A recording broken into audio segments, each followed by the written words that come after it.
All right, open up your book to section 8-6.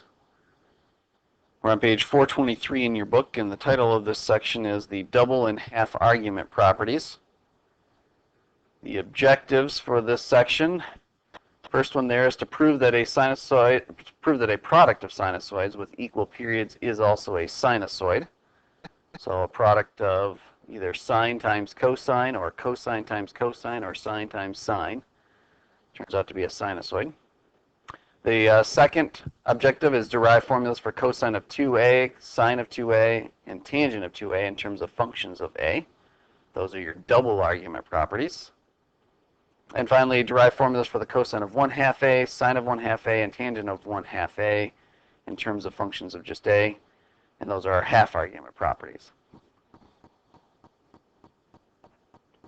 All right, so let's start out with the products and squares of sinusoids here.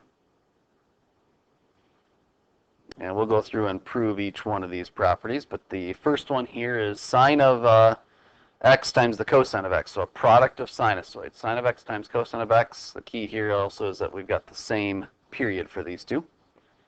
But it turns out that's equal to 1/2 the sine of 2x. Notice that is a sinusoid that we're looking at. The amplitude is 1/2. The period is going to be, if it's radians here, then it's 2 pi divided by 2. That's a sinusoid. So a product of sine times cosine is saying that we can rewrite this as a sinusoid. All right, so let's go through the proof of this. We're going to start out with what we have over there on the right-hand side. So that's the 1/2 sine of 2x. And we're just going to use our composite argument property to prove this. So to use the composite argument property, of course, you have to have this rewritten as a sum or a difference over there on the right side. So that's the first thing to do, is rewrite the 2x. So I'm going to write this as 1/2 the sine of, instead of 2x, I'm going to think of that as being a sum or a difference. In this case, I'm going to use a sum is what I want to do, but you could also potentially be rewriting this as a difference if it made sense to do that. So I'm going to rewrite 2x as being x plus x, and the key is I want those to both be x's there, which is why I'm using a sum to do this.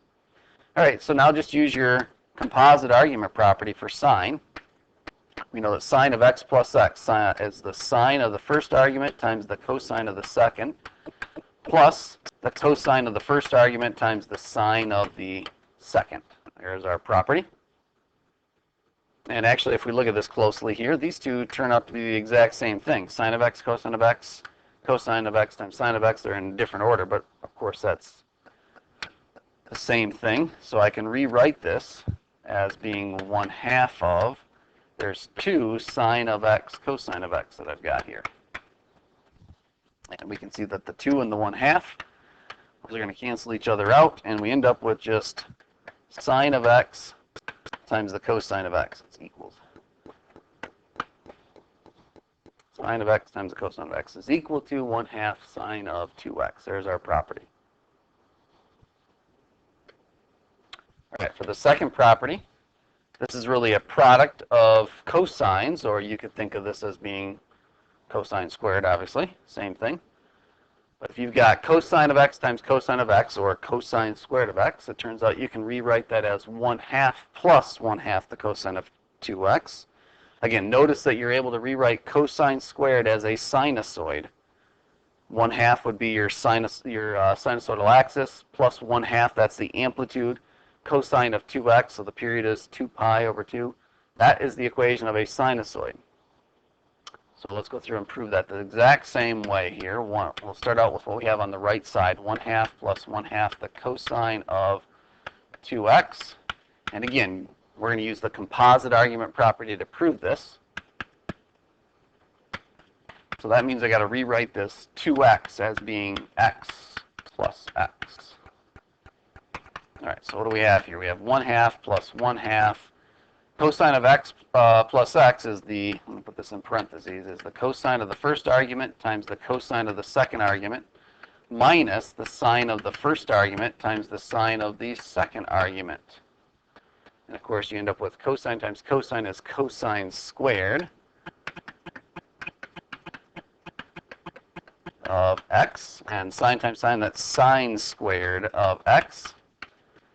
And we want to get this all in terms of cosine, so I have a Pythagorean property that I can use to rewrite what sine squared is equal to. I know sine squared plus cosine squared is 1, so that means sine squared is 1 minus cosine squared. So I can write 1/2 plus 1/2 times the first cosine squared. We'll leave him alone, but then the sine squared, that's 1 minus cosine squared. And what do we end up with? We have 1/2 plus 1/2 of, inside the parentheses, you've got a cosine squared and then minus a negative cosine squared. So you actually have two cosine squareds there, and then a minus 1.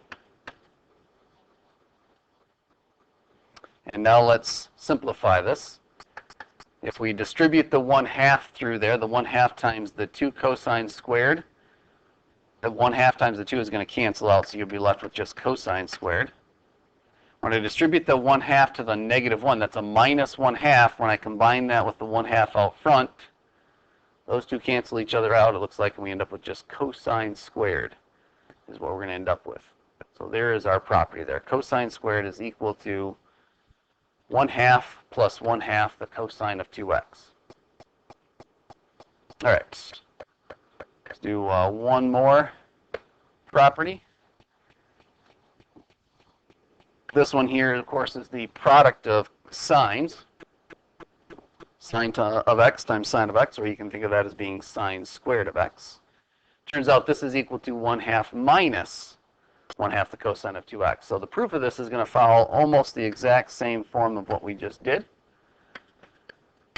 But we're going to use the Pythagorean property a little bit different there at the very end. So again, start out with what you have there on the right side. And I want to rewrite this so that I can use my composite argument property. So rewrite that as the cosine of x plus x is how I want to rewrite it.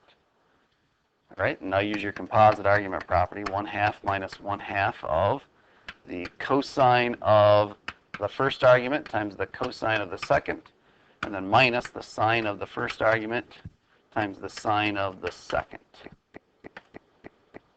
And again, we'll do the same thing here and rewrite these as sine squared and cosine squared. So I've got cosine squared of x minus the sine squared of x. Now on this, again, I've got cosine squared minus sine squared. I'm going to use my Pythagorean property on this guy right here. I'm going to use cosine squared we know is equal to 1 minus sine squared as my property. So I've got 1/2 minus 1/2 of, this is 1 minus sine squared of x, and then minus the sine squared of x. All right, and again, we're going to just simplify here at the end. Maybe I'll go through a couple more steps just so it's clear on this one here. I should have probably done that on the previous one, but what do we end up with inside of these parentheses? I've got the 1, and then I've got a negative sine squared and another negative sine squared, so that's a minus 2 sine squared of x. Let's distribute the 1/2 through here, so I'll keep the 1/2 out front that I've got minus. Distributing the 1/2 through here, 1/2 times 1 is going to be a negative 1/2. A negative 1/2 times a negative 2 sine squared of x will be a positive. 1/2 times 2 will cancel out the 1/2, or the 1/2 and the 2. And so I end up with just a plus sine squared. And of course the 1/2s now cancel each other out here. These two are gone. And we're going to be left with just sine squared like we said. All right, there's our product properties. Again, you can rewrite sine times cosine, sine times sine, or cosine times cosine as just sinusoids. If you think of your general sinusoidal equation, c plus a times the sine or cosine of b times the quantity x minus d, that's what you're looking at over there on the right side. That is a sinusoid. All right, so let's take a look at your double argument properties. So for your double argument properties, the first double argument property here is for the sine of 2a.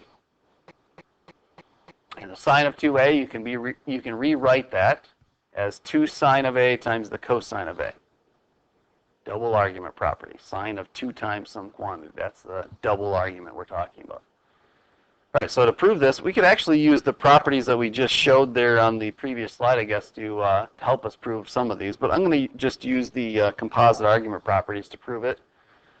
So start with what we have over there on the left side. And I'm going to rewrite that as a sum of A and plus A. And then we'll just use our composite argument property here. Sine of A plus A, that's the sine of A times the cosine of A. And then plus the cosine of A times the sine of A. And those guys are the same thing. Sine of A times cosine of A and cosine of A times sine of A. Those two things are exactly the same. So we have two of those. Right there is our property. On the previous slide there, if we just took that very first property and multiplied both sides by 2, we'd have this same property that shows up here. So sine of 2A is equal to 2 sine of A cosine of A. All right, the second double argument property here is for cosine. And there's actually 3 different ways you can write this, and that's because of our Pythagorean properties. So I'm not going to go through and prove all 3 of these, but just realize that you're a Pythagorean property away from getting the other 2, or the last 2 there. If you think of replacing sine squared with 1 minus cosine squared, you'll get the second one. And in the top row there, if you replace the cosine squared with 1 minus sine squared, you'll get the very bottom one that you see there. So cosine of 2A is equal to cosine squared of A minus the sine squared of A. All right, so let's go through and prove this the same way here. Start with what we see on the left side there, cosine of 2A. We're just going to use our double argument property to do this. And so this is the cosine of A plus A. And now use your composite argument property. So that's the cosine of A, cosine of the first argument, times the cosine of the second argument, and then minus the sine of the first argument times the sine of the second argument. Well, that turns out to be the cosine squared of A minus the sine squared of A. There's the first one. Again, if you just use your Pythagorean properties and replace cosine squared with what it's equal to, you'll get the second one. And if you take this property here and replace sine squared with what it's equal to, 1 minus cosine squared, you'll get the very, if you replace cosine squared with what's equal to 1 minus sine squared, you'll get the very last one there. So that's the 3 properties there. I'll let you go a little further if you want to prove the last 2. All right, for the last set of properties here, the last property for a double argument is for tangent. So if you have the tangent of 2A, you can rewrite that as 2 tangent of A over 1 minus tangent squared of A. I guess you got a couple ways you could tackle this one. You could just take sine of 2A and cosine of 2A that we just found and take that quotient and go through and show that it turns out to be equal to this. But you actually already have a composite argument property that's very close to this. So we're going to use the same technique that we used on the previous 2 to prove this one. That'll actually be a little bit faster in our proof, I think. Tangent of 2A, you got to think of that as being the tangent of A plus A to use your composite argument property. You first have to rewrite it as a sum of some sort. And now our property says that it's the tangent of the first argument plus the tangent of the second argument divided by 1 minus the tangent of the first argument times the tangent of the second argument. And now just simplify things here. In the numerator, those 2 terms are the same, so you actually have 2 tangent of A in the numerator. And in the denominator, tangent times tangent, that's better known as tangent squared. So that's 1 minus tangent squared of A. And there we go. There's our double argument property for tangent. Okay, so there's those 6 properties. Let's take a look at a few examples here to illustrate how we can use these. So example number 1 says you have the cosine of x is equal to 0.3. Cosine of x is equal to 0.3. And it asks us to find the exact value of the cosine of 2x. Exact value for the cosine of 2x. All right, so we want to find out what cosine of 2x is equal to. So this is a double argument we're dealing with. I've got the cosine of 2x, cosine of 2 times some quantity. So this looks like we're set up for a double argument property here in this problem. And remember, with the double argument properties for cosine, we actually have 3 different ways that you can write this. So it depends on what you're given in the problem as to what you might pick here. Since we're only given information about cosine of x, I would suggest we pick the property that involves just cosine if we can do that. And we have that. So I can rewrite this as 2 cosine squared of x minus 1. In fact, let's rewrite this just so we're clear on what we have here. When we say cosine squared, we're talking about the cosine of x quantity squared minus 1. If that helps you out to rewrite it that way, then go ahead and do so. You don't have to do it that way, but this will help you see the substitution that we're about to make. The substitution that we're going to make is to replace cosine of x with what it's equal to. Again, realize that we're saying cosine of x, this whole thing right here, that is equal to a value of 0.3. That will be my substitution. I'm not replacing just x with 0.3. It doesn't say x equals 0.3. It says cosine of x equals 0.3. So in my substitution, I'm going to rewrite this as 2 times, for cosine of x, I'm going to replace it with what it's equal to, which again is that 0.3. So that's that value that I've marked underlined in red there. That's what I'm replacing. The entire quantity, cosine of x, gets replaced with 0.3. And we square that and subtract 1.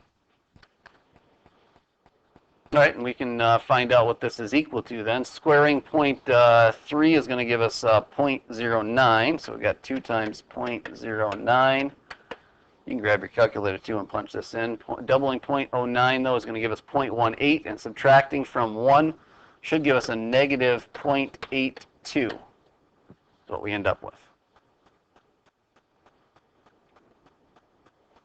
It does say in the problem, in the example there, to check your answer numerically by finding the value of x and then doubling it to find the cosine of the resulting argument. Okay, so we can grab our calculator and do that. We'll use our inverse function to do that. So let's double check this. We're in radian mode, so let me switch over to radian, or I am in radian mode, so we're all set. So let's take the cosine inverse of 3.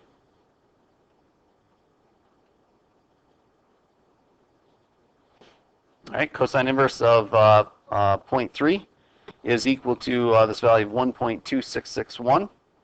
And then I wanted to find, that's what x is equal to then, right? That's what we've solved for. So now I want to find out what's the cosine of 2 times x. So I can say take the cosine of 2 times that answer there. And we get negative 0.82. That's the number we just came up with. So yeah, that checks out.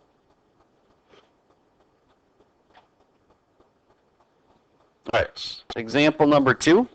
It says to write an equation expressing cosine of 10x in terms of sine of 5x, which sounds like another double argument property if you're going from 10x to 5x. So we have the cosine of 10x, and they're asking us to rewrite this in terms of sine of 5x. So if we're trying to almost do a transformation to get it in terms of sine of 5x is kind of what they're asking us to do. There potentially is some other things that are involved here. It won't be just a sine of 5x, but I want to have that in there. So the way to look at this one here is to think of the 10x as really being cosine of 2 times 5x. That will be the hint that I need to know. Oh, this is a double argument property is what I'm going to use. Now again, for cosine, you have 3 different double argument properties. One that's involving both sine and cosine, one that's involving just cosine, and one that's involving just sine. So since I want an answer in terms of just sine, pick the one that involves only sine. So that would be 1 minus 2 sine squared of, and then it's whatever quantity that you're doubling here is what we're talking about. So the double argument property says that that is what goes in here. So it's going to be the 5x. This is how we're able to go from a 10x for cosine to a 5x for sine. So it turns out that cosine of 10x is equal to 1 minus 2 sine squared of 5x.